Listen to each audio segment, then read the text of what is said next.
নবনী, দরজাটা খোলো তো মা। আমি কাজ করছি। একটা কথাও যদি মেয়েটা শোনে। আর তুমিও তো দরজাটা খুলতে পারতে, তাই না? বসে বসে পেপার পড়ছি, সব কাজ আমাকে করতে হয়। এই সাব্বির, এতদিন পর মনে পড়লো ভাবি, আমি কতদিন ধরে বলছি, ওরই তো সময় হয় না। নবনী কই?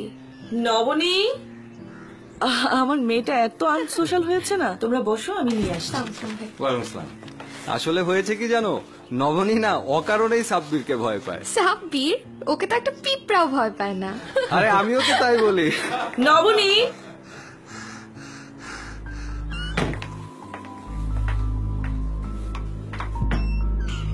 এসব কি নবনী? সাব্বির চাচুকে তুমি দেখো না আগে? আসো। আমি সাব্বির চাচুর কাছে যাব না। সাব্বির চাচু আমাকে অনেক ব্যথা দেয়। মানে?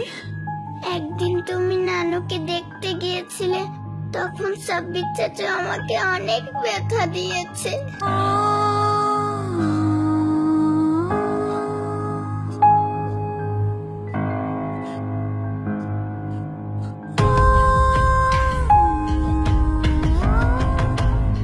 বাংলাদেশে যৌন নির্যাতনের শিকার শিশুদের প্রায় 2/3 বেশি আক্রান্ত হয় তাদের কাছের মানুষের দ্বারা। আপনার শিশুর পারিবারিক সুরক্ষা নিশ্চিত করুন, তার সাথে কথা বলুন, তোলো আওয়াজ, ভাঙো নীরবতা, রুখে দাঁড়াও। Bye good luck stationery.